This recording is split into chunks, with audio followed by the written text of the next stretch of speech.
Hello everyone, मेरा नाम सुधीर है और मैं मेंस के बारे में कुछ बात करने आया हूँ कि कैसे चीज़ों को तैयार किया जा सके। तो आइए देखते हैं कि कैसे किया जा सकता है। फिर से सबका प्लान जो होता है अपना अलग अलग होता है, तो अपने प्लान से ही चले। अगर आपको लगता है कि आपका बेटर है तो बस मैं एक सुझाव देता हूँ जो मैंने फॉलो किया था। और दूसरा, उल्टे सीधे कमेंट्स ना करें, क्योंकि इतना मेहनत करने के बाद जब आप उल्टे सीधे कमेंट्स करते हैं तो अच्छा नहीं लगता। ठीक है, तो स्टार्ट करते हैं।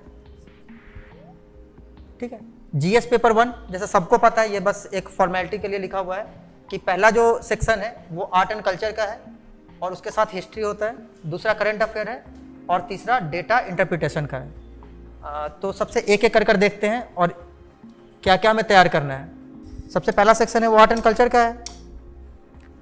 तो सबसे पहले तो ये जानना है कि हिस्ट्री के क्वेश्चन जिन्होंने भी देखा होगा वो सबसे ज़्यादा रिपीट करके ये क्वेश्चन आते हैं और सब लोग इस आंसर को क्या करते हैं, लिख लेते हैं। तो हमें इससे पीछे नहीं रहना, इसलिए अच्छे से तैयारी होनी चाहिए। आर्ट एंड कल्चर में अभी तक तो 3 ही क्वेश्चन ज़्यादातर आए हैं। एक तो मौर्यन आर्ट, दूसरा पाला आर्ट है जिसको पाल भी बोलते हैं, तीसरा पटना कलम, और ये अभी तक आया नहीं है। मधुबनी पेंटिंग जो है अभी तक तो नहीं आया है, लेकिन अभी जो नए चेयरमैन है सर है वो थोड़ा एक्सपेरिमेंट कर रहे हैं, तो हो सकता है कि ये एक बिहार में आर्ट एंड कल्चर में एक ये आज। इसके अलावा एक और पेंटिंग है मंजूसा पेंटिंग करके।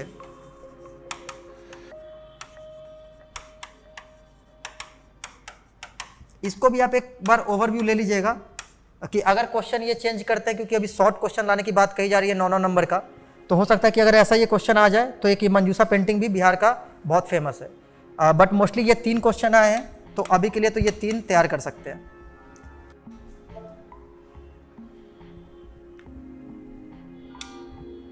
दूसरा जो है सेक्शन वह है ट्राइबल रिवोल्ट का। तो एक तो है कि हमें जनरल ट्राइबल रिवोल्ट तैयार करना होगा। ठीक है, और जब भी ट्राइबल रिवोल्ट के आंसर्स होते हैं उसमें 3 फेजेस में हमें आंसर लिखना है कि व्हाट वेर द कॉजेस। अगर आपको इसमें इमीडिएट कॉज याद है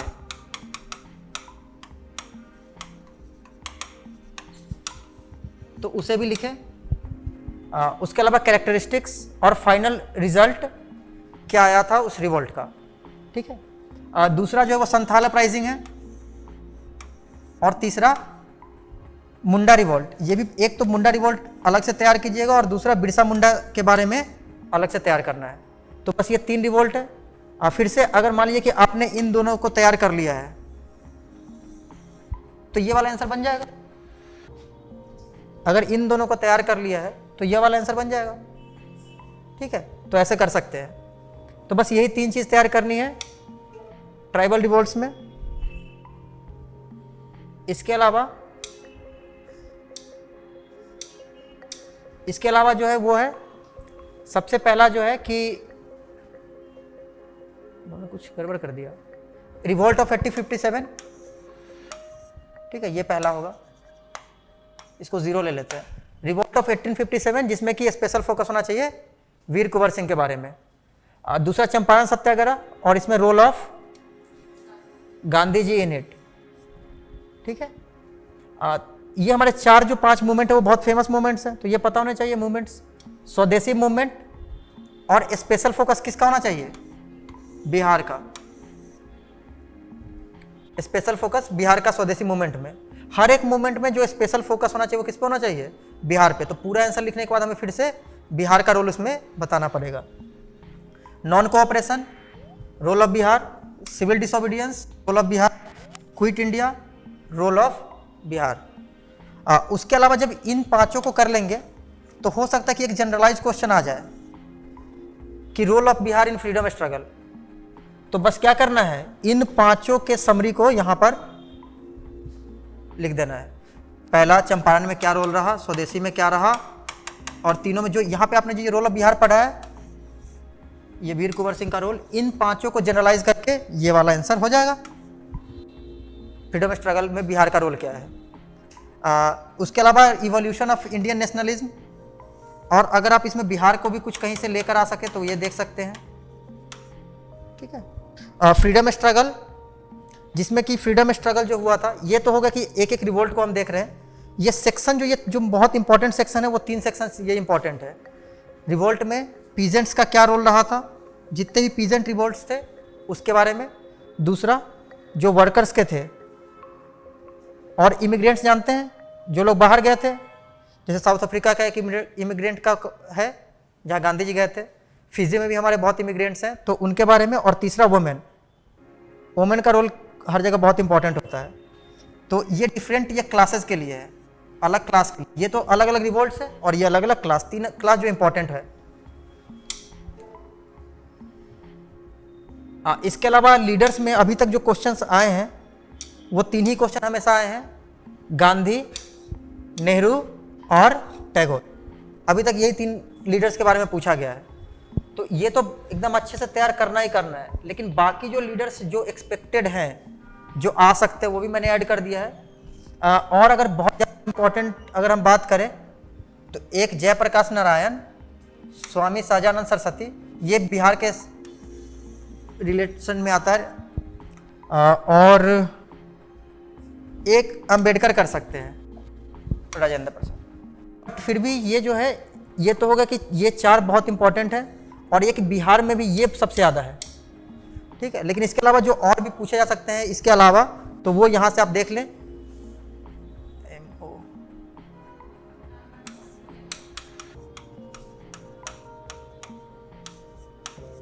एक राम मनोहर लोहिया, राजा राम मोहन राय, स्वामी विवेकानंद, ये जो 3 है वो कहाँ के हैं? ये 4 सोशल और रिलीजियस जो मूवमेंट हुए थे उसके हैं। तो ये उनके अलावा ये 3-4 तैयार कर ले। पिछले पेज में एक और चीज रह गया,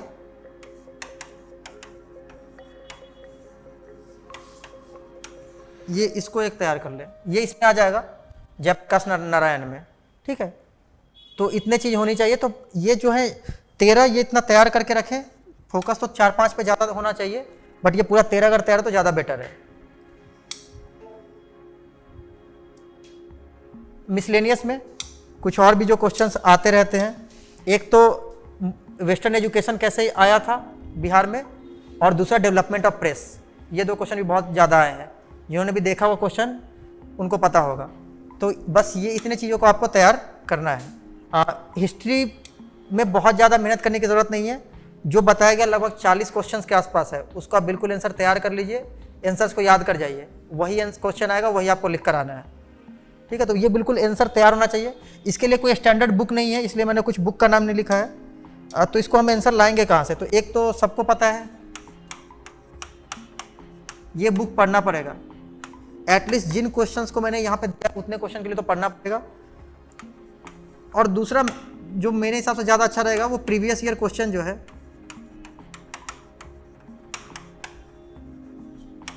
प्रीवियस ईयर आंसर्स को पढ़ लीजिए, और यहीं से रोल ऑफ बिहार को निकाल लीजिए बाहर। एक आंसर 2-3 बार रखे हैं क्वेश्चन, तो 2-3 बार आंसर आया होगा, हर जगह से रोल ऑफ बिहार को क्या करना है, निकाल कर और पॉइंट बना लेना है, ठीक है। तो ये दोनों से काम हो जाएगा। इसके लिए फिर एक और बुक पढ़ने की ज़रूरत नहीं है, स्पेशल कोई बुक पढ़ रहे हैं, गूगल कर सकते हैं, जो चीज़ पता ना हो तो वहाँ से भी वो आ जाएगा। दूसरा जो इंपॉर्टेंट सेक्शन आता है करंट अफेयर। अब यहाँ पर लोग बहुत ज़्यादा डरते हैं कि करंट अफेयर में कहाँ से क्या किया जा सकता है। तो करंट अफेयर जो होता है वो, इससे लोग बहुत ज़्यादा डरते हैं कि मेंस में क्या ही लिखेंगे, कुछ भी पूछ सकता है क्योंकि बहुत वास्ट है। तो सबसे पहले जो इसमें जो क्वेश्चन आते हैं, सबसे पहले इंटरनेशनल रिलेशन का क्वेश्चन आता है, IR। उसमें सबसे पहले आपको क्या करना है, जो विजन मेंस 365 इंटरनेशनल रिलेशन का आता है उसको कर लेना है, ठीक है। उसके अलावा इंडिया का नेबरिंग कंट्रीज अगर कोई हैं, कितने कंट्रीज हैं नेबरिंग, कितने नेबरिंग कंट्रीज हैं इंडिया के, कितने? 9 नेबरिंग कंट्रीज है। कौन कौन है 9?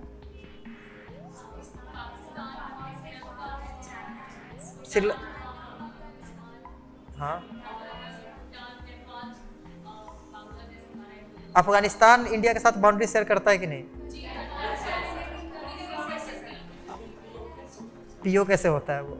इंडिया अपने भी मैप में दिखाता है और पाकिस्तान अपने भी मैप में दिखाती है, ठीक है। तो वो सारे नेबरिंग कंट्रीज के बारे में देख ले, कोई ठीक नहीं है। अगर बीपीएससी का मन किया तो अफगानिस्तान क्राइसिस अब पूछ लेंगे, बहुत साल हो गए हैं, लेकिन अफगानिस्तान में हमेशा ये चलता ही रहता है इशू, ठीक है। तो एक जितने भी नेबरिंग कंट्रीज है उसका तैयार कर ले। फिर से इसमें किसी भी एक कंट्री का तैयार कर ले,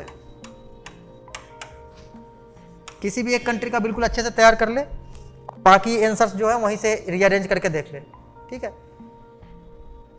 उसके अलावा इंडिया के जो दूसरे कंट्रीज है जिनके साथ हमको रिलेशन देखना है वो होंगे जो डेवलप्ड कंट्री होंगे, ठीक है। तो डेवलप्ड कंट्री में जैसे कि आगे कौन से, यूएस के साथ, ये सबसे ज़्यादा फेमस रहता है, हमेशा यूएस के साथ चलते रहता है।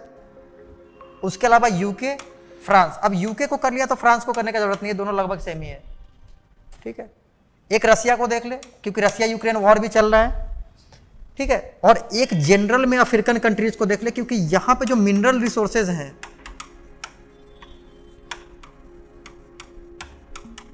इसके लिए बहुत चलती है इंडिया और चाइना में। मिनरल रिसोर्स जैसे कि तेल बहुत ज़्यादा है नॉर्थ अफ्रीका में, और साउथ में जो हमारे बाकी मिनरल्स हैं वो बहुत ज़्यादा है, तो मिनरल्स के लिए बहुत ज़्यादा इंडिया और चाइना में चल रहा है यहाँ पर कंपटीशन। सारे अफ्रीकन नेशंस ऐसे ही आते हैं, ऐसा कोई स्पेसिफिक कंट्री वहाँ पे नहीं पूछेगा क्योंकि इनका कुछ रोल है नहीं ज़्यादा एज सच। अगर है भी, अगर आपको एक कंट्री प्रिपेयर करना है तो साउथ अफ्रीका,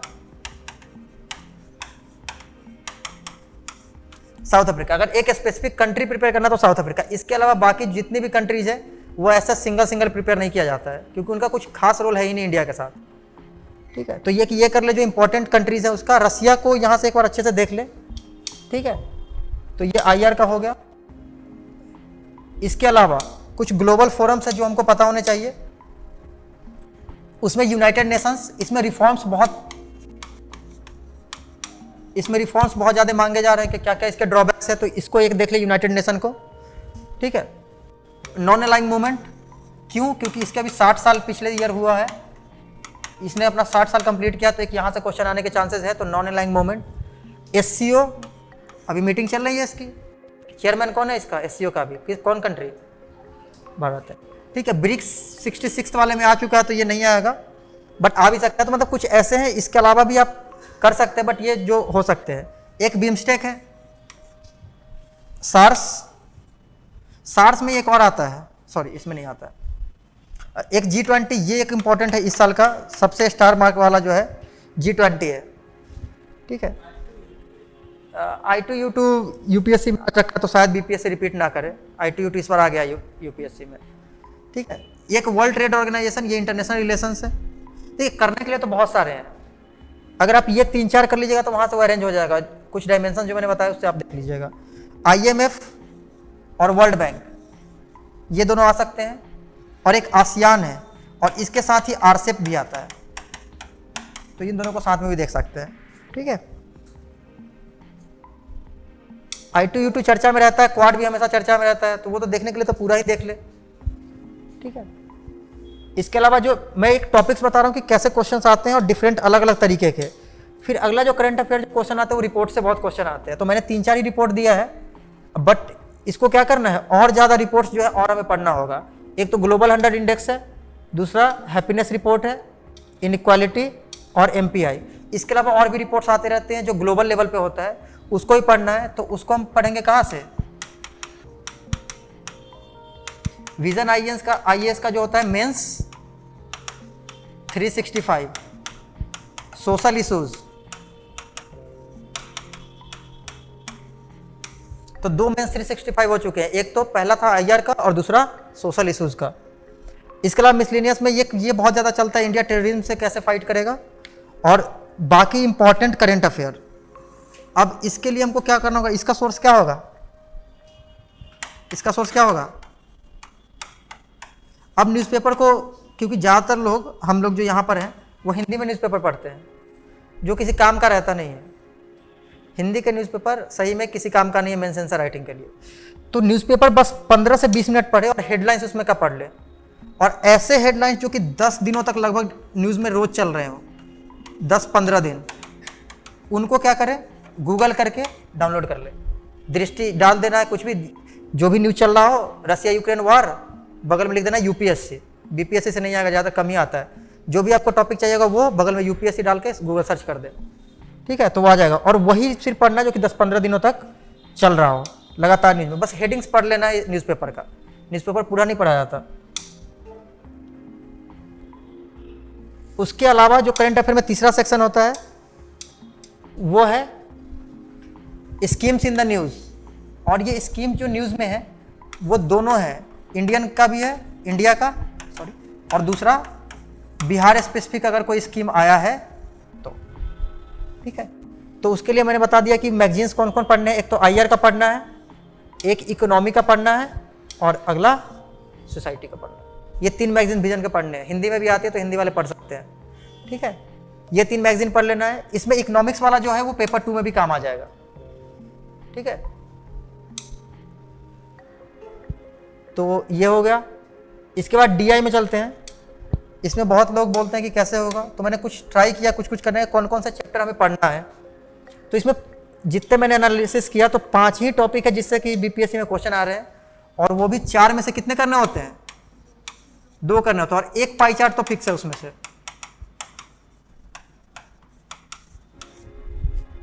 एक पाई चार्ट फिक्स रहता है। तो सबसे पहला इसलिए पाई चार्ट है। पाई चार्ट सबको पता है,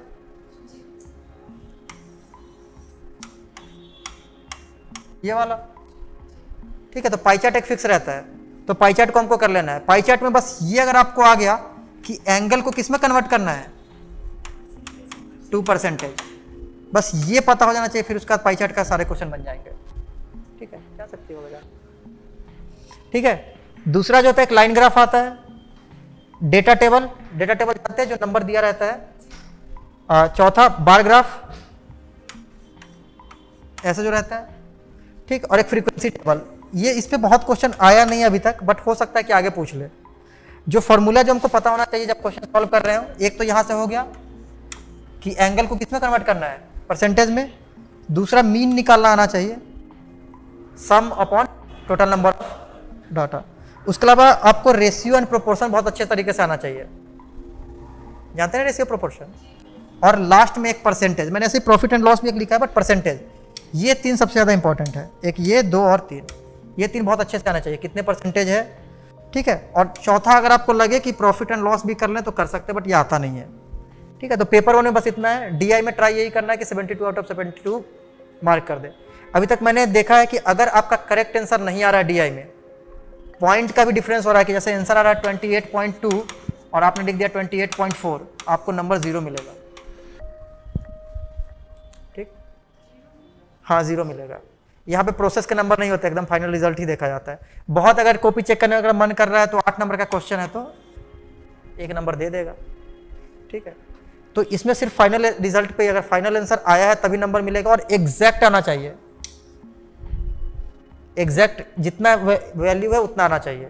और दूसरा पॉइंट में कन्वर्ट करना, जैसे मान लीजिए कि एक मैंने RTI से कॉपी देखा था बहुत पहले, तो 4/6 एक ने आंसर लिखा था और उसने उसको 0 दे दिया था, क्योंकि आंसर क्या होना चाहिए, 2/3। तो ये हमको हमेशा याद रहता है कि ये लोएस्ट फ्रैक्शन में कन्वर्ट करना ना भूलें, नहीं तो इसमें भी 0 मिल जाता है। ठीक है, एकदम फाइनल आंसर लाना है, और 2/3। तो प्रोसेस के नंबर तो है ही, लेकिन सिर्फ प्रोसेस के नंबर नहीं है, फाइनल रिजल्ट का बहुत ज़्यादा इंपॉर्टेंस है। ठीक है, अच्छा एक बात जब हम पीछे बता रहे थे तो हमको भूल गए थे, तो वो भी देख ले। जब कभी भी आप ना ये ग्लोबल फोरम्स या फिर कंट्रीज की बात करें, एक वर्ल्ड का मैप बना जरूर देना। वर्ल्ड का मैप आता है ना, एक वर्ल्ड मैप आपको बनाना चाहिए, इससे स्कोर बहुत अच्छा बढ़ता है। एक बना देंगे वर्ल्ड का मैप, और जैसे मान लीजिए ब्रिक्स आया तो ब्राज़ील यहाँ पर है, वर्ल्ड के मैप में दिखा देना है। रसिया यहाँ है, चाइना इधर है, इंडिया और साउथ अफ्रीका। तो ये वर्ल्ड का मैप बना दे, और जो भी कंट्री है सार्स में कौन कौन कंट्री है तो वर्ल्ड का मैप एक बना दे, इससे 2-3 नंबर आपका बूस्ट हो जाएगा। ठीक है, तो ये वर्ल्ड का मैप बनाना ना भूले अगर कोई भी ग्लोबल फोरम आता है तो। ठीक है, इसके अलावा हम चलते हैं GS पेपर 2 की तरफ। फिर से उसमें इंडियन पॉलिटी है, इकोनॉमिक्स और ज्योग्राफी है, और साइंस एंड टेक है। ठीक है, तो एक एक करके देखते हैं। सबसे पहला पॉलिटी। अब अगर आपको लग रहा होगा कि लक्ष्मीकांत पढ़कर मेरा मेंस हो जाएगा BPSC या UPSC कोई भी सिविल सर्विस में, तो ये नहीं होगा। तो उसके लिए थोड़ा इसमें डिटेल्ड है, देख लीजिए क्या क्या है। सैलिएंट फीचर ऑफ कॉन्स्टिट्यूशन, ठीक है, चैप्टर 3 में है लक्ष्मीकांत में, तो ये तो वहाँ से हो जाएगा। लेकिन इसके अलावा जो 2 चीज़ें नहीं दी हुई हैं वो आप और कर लें, कॉन्स्टिट्यूशनलिज्म और कॉन्स्टिट्यूशनल मोरालिटी। ये 2 टर्म पढ़े, इंग्लिश में कोई यहाँ पे दिया पेपर, तो इंग्लिश वाले ये 2 टर्म और होते हैं जो कि कॉन्स्टिट्यूशन से रिलेटेड है। ये लिमिटेड गवर्नमेंट का, और ये following the morality of constitution in letter and spirit both, संविधान। ठीक है, ये दोनों आप देख लीजिएगा, हिंदी उतना ठीक है। तो ये दोनों और देख लीजिएगा, इसको कुछ नहीं करना है, ये सीधा सीधा ये वर्ड डालिएगा और बगल में क्या लिख देना है, यूपीएससी। आपको उसका नोट्स मिल जाएगा, दृष्टि का आ जाएगा, विजन का आ जाएगा, और बहुत सारे जीएस स्कोर का आ जाएगा। किसी एक का, ज़्यादातर दृष्टि का हम फॉलो करते हैं तो आप लोग दृष्टि का देख सकते हैं, हिंदी इंग्लिश दोनों में आ जाएगा। ठीक है, तो ये 2 टॉपिक और देख लीजिएगा। इसके अलावा प्रियम्बल, ये पूरा याद होना चाहिए, डिक्टो we the people of India पूरा याद होना चाहिए। ठीक है, ये लक्ष्मीकांत से हो जाएगा, इसको ज़्यादा मेहनत नहीं करना है। फंडामेंटल राइट्स, इसमें जो 2-3 और टॉपिक्स है जो कि आपको दृष्टि से देखना चाहिए, वो एक तो आर्टिकल 19, ये हमेशा न्यूज में रहता है, और दूसरा आर्टिकल 21। ये दोनों को आप सर्च कर लीजिएगा दृष्टि से, और इन दोनों को देख लीजिएगा, ये जरूरी है, ये दोनों हमेशा न्यूज में रहते हैं। उसके बाद डीपीएस पे ये लक्ष्मीकांत से हो जाएगा, तो कुछ ज़्यादा नहीं पढ़ना है। फंडामेंटल ड्यूटीज लक्ष्मीकांत काफ़ी है। अमेंडमेंट और बेसिक स्ट्रक्चर दोनों एक साथ ही हैं कि पार्लियामेंट कैसे, इसको अमेंडमेंट प्रोविजन क्या है और बेसिक स्ट्रक्चर ऑफ कॉन्स्टिट्यूशन क्या है। इसके लिए एक बुक आती है क्लास 11th में, मेकिंग ऑफ कॉन्स्टिट्यूशन, कोई देखा है? मेकिंग ऑफ कॉन्स्टिट्यूशन एनसीईआरटी की बुक है, क्लास 11th में है। उसमें से कोई 1-2 चैप्टर आप देखिएगा जो कि बेसिक स्ट्रक्चर और अमेंडमेंट से रिलेटेड है, उसमें 1-2 अच्छे ग्राफ और डाटा दिए हुए हैं, तो ये वहाँ से वो चोरी कर लीजिएगा डाटा और ग्राफ। ठीक है, तो ये एनसीईआरटी से देख लीजिएगा, क्लास 11th की है।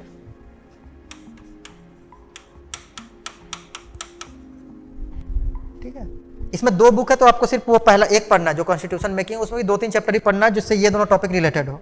इसके अलावा पार्लियामेंट्री सिस्टम लक्ष्मीकांत से हो जाएगा। फेडरल सिस्टम, इसको भी आप दृष्टि आईएएस के नोट से सर्च कर लें, ये डालकर और सीधा यूपीएससी डालना है। इमरजेंसी प्रोविजन ये लक्ष्मीकांत से हो जाएगा। दृष्टि वहीं पर लिखा हुआ जो लक्ष्मीकांत से नहीं होगा, या फिर जो एक्स्ट्रा मैं वही लिख रहा हूँ जो कि लक्ष्मीकांत से नहीं होगा। और सब चैप्टर लक्ष्मीकांत का नहीं पढ़ना, सिर्फ ये पढ़ना है। आप प्रीवियस ईयर क्वेश्चन अच्छे से देखें, और बाकी चैप्टर में स्कोप है भी नहीं मेंस का क्वेश्चन बनाने का। आप अच्छे से अगर देखेंगे तो बाकी चैप्टर में स्कोप नहीं है मेंस का क्वेश्चन बनाने का। ठीक है, प्रेसिडेंट मोस्टली लक्ष्मीकांत से हो जाएगा, बट यहाँ पे आप क्या कीजिएगा, खासतौर पे जब इमरजेंसी प्रेसिडेंट ने लगाया हो या प्रेसिडेंट रूल, यार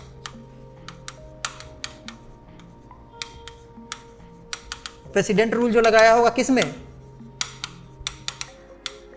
बिहार में जब कभी लगा होगा तो उसके एग्जाम्पल्स आप देख लीजिएगा। जब कोई प्रेसिडेंट रूल लगा होगा तो क्यों लगा उसके एग्जाम्पल देख लीजिएगा।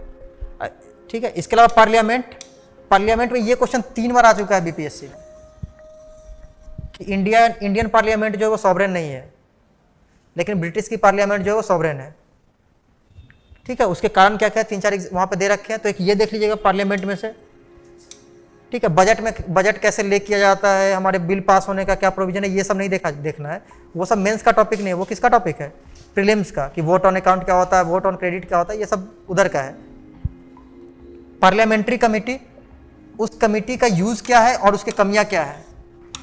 और हम ये भी एक और पॉइंट डाल सकते हैं इसमें कि वे अहेड, मतलब इन कमियों को हम कैसे दूर कर सकते हैं। ठीक है, उसमें जो 3 सबसे इंपॉर्टेंट है वो कौन कौन है, इसको क्या बोलते हैं, पब्लिक अकाउंट कमेटी,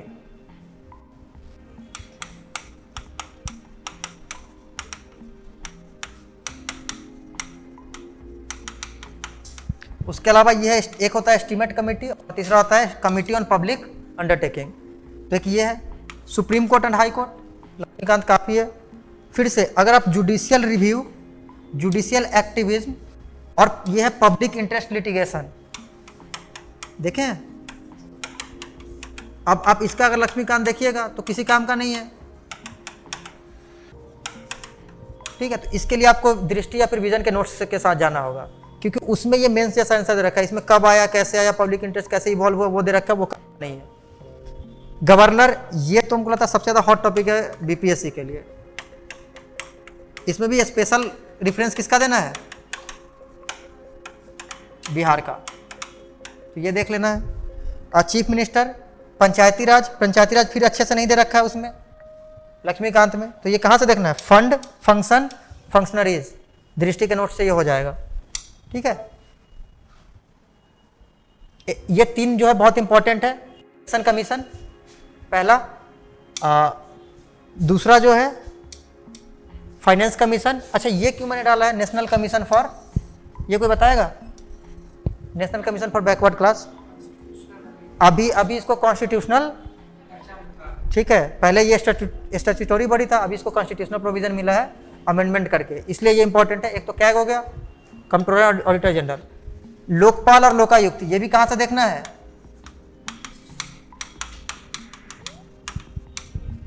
ठीक है, कोऑपरेटिव्स होता है एक, ये भी दृष्टि या विजन के नोट से, ये आप देखिएगा बहुत बकवास दे रखा है लक्ष्मीकांत में, तो ये वहां से देख लेना है। ट्रिब्यूनल्स यहाँ से, एंटी डिफेक्शन लॉ ये लक्ष्मीकांत से हो जाएगा। प्रेशर ग्रुप, अच्छा इलेक्ट्रोल पॉलिटिक्स, इस पे खूब क्वेश्चन आते हैं, तो इसमें मैंने 4 अलग अलग क्वेश्चंस या फिर 4 अलग जो वैरायटी बन सकते हैं क्वेश्चन के। कोलिशन गवर्नमेंट, सबको पता है बिहार में भी कोलिशन पॉलिटिक्स चल रहा है, क्या नाम है उसका गठबंधन का? महागठबंधन।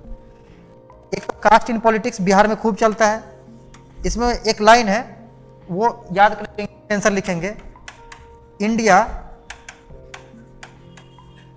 Does not cast on vote but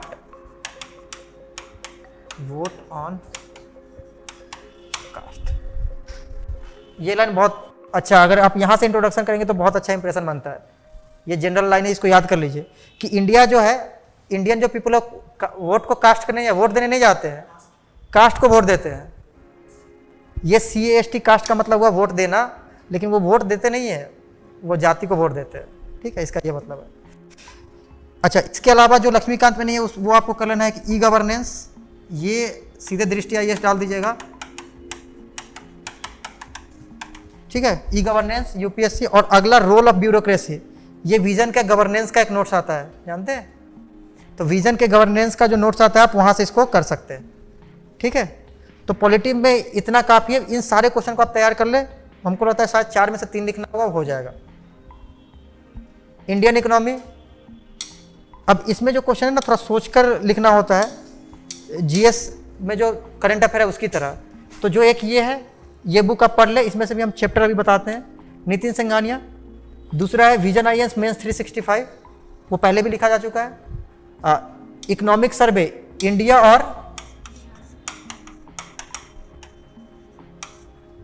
और बिहार का इकोनॉमिक सर्वे पढ़ लेना है। और स्कीम्स जो कि पहले वाले में ही था, तो वहां से ओवरलैप करके स्कीम इधर भी पूछ लेते हैं, स्कीम फिर से दोनों का। अब इसमें कौन कौन चैप्टर करना है नितिन सिंघानिया से, ये मेंस का अगर आप क्वेश्चन देखिएगा तो ऐसा क्वेश्चन नहीं आता कि कैसे GDP को कैलकुलेट किया जाए, कितना नंबर से बढ़ गया, कितने परसेंटेज से बढ़ गया। वो पूछेगा कि इंडिया का GDP इतने % से बढ़ गया, इसके रीजंस क्या हो सकते हैं। अगर हमको इंडिया को 5 ट्रिलियन इकोनॉमी बनाना है तो किस तरीके से बना सकते हैं, ठीक है।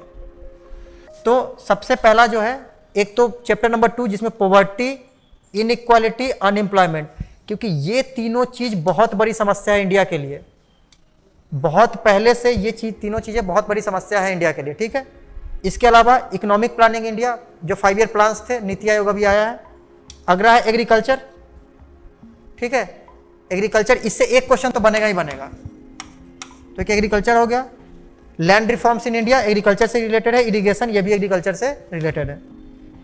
इंडियन इंडस्ट्री ये सेकेंडरी सेक्टर हो गया। Food processing secondary. इंफ्रास्ट्रक्चर पे हमेशा क्वेश्चन आते हैं, तो क्या हो गया, रोड, रेलवेज, बाकी जो हमारे स्टोर हाउस हो गए, और उसके अलावा हमारे पावर सेक्टर हो गया, ये सारे किसमें है, इंफ्रास्ट्रक्चर। और एक पॉपुलेशन और डेमोग्राफिक डिविडेंड, ये पढ़ लेना है, ठीक है। इकोनॉमिक्स में इतने से काम चल जाएगा। अब सबसे इंपॉर्टेंट और सबसे जो टफ पड़ता है बच्चों को, वो साइंस एंड टेक का सेक्शन पड़ता है। ये उनको लगता है कि क्या ही आंसर लिखेंगे, ठीक है। तो इसमें 2 है, ये अगर आपके पास टाइम नहीं है तो नहीं पढ़े, ये पढ़ ले, इससे लेकिन बिहार में काम चलेगा नहीं। तो इसको कुछ कुछ किया गया, ये देखिए क्या करना है, कौन कौन टॉपिक हमको पढ़ना है। देखिए BPSC का अगर आप क्वेश्चन देखिएगा तो इसमें से फिर हमको 4 में से कितना लिखना होता है, 2। अब इसमें जो क्वेश्चन आते हैं ना, 2 तरीके से क्वेश्चन आते हैं। एक तो वो बोलेगा कि नैनोटेक, कोई एक टेक दे देगा, नैनोटेक, बायोटेक, और बोलेगा कि इसको इंडिया के डेवलपमेंट के लिए कैसे यूज कर सकते हैं, ठीक है। और दूसरा क्या होता है जैसे ये दे देगा जनरल, मतलब एक तरफ टेक्नोलॉजी स्पेसिफिक दे दिया और टॉपिक क्या दे दिया, जनरल। तो आपको कैसे लिखना होगा, नैनो टेक्नोलॉजी, इसका यूज किस किस जगह, जो अलग अलग फील्ड में हो सकता है, एग्रीकल्चर में कैसे यूज कर सकते हैं, सेकेंडरी में, मेडिसिन में, एजुकेशन में, डिजास्टर मैनेजमेंट में किस तरीके से यूज कर सकते हैं वो लिखना होगा। और दूसरा जो क्वेश्चन आता है वो कैसा, इस तरफ जो है वो टेक्नोलॉजी को क्या दे देगा, जनरल, और किसी स्पेसिफिक फील्ड जैसे कि एग्रीकल्चर, मतलब इधर स्पेसिफाई कर देगा और इधर जनरल पूछ लेगा।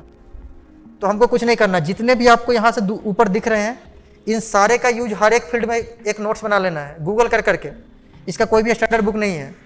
तो जितनी भी चीज़ें यहाँ पे आपको दिख रही है 10 टेक्नोलॉजी, इन 10 टेक्नोलॉजी का अगले पेज पे हम दिखाएंगे कौन कौन से फील्ड में काम किया जा सकता है। तो जैसे कि एनर्जी उठाइएगा, आईटी कंप्यूटर उठाइएगा, तो इस एनर्जी का अलग अलग फील्ड में कैसे यूज हम कर सकते हैं, आईटी कंप्यूटर का अलग अलग फील्ड में कैसे यूज कर सकते हैं, हर एक के 8-8, 10-10 फील्ड में हम क्या करेंगे, इसके भी 8 फील्ड में, इसके भी 8 फील्ड में, इसके भी सबको देख लेंगे, ठीक है, और उधर लिख लेंगे। और अगर क्वेश्चन ऐसा आता है कि नैनो का यूज कहाँ करेंगे, तो ये इधर से नैनो उठाएंगे और उधर वाला सब आंसर लिख देंगे। समझ रहे क्या बोल रहे हैं, बताते हैं कैसे ये चलेगा। तो ये रहे हमारे कुछ टेक्नोलॉजी जो आपको नोट्स बना लेना है, और सिर्फ इसका किसका नोट्स बनाना है,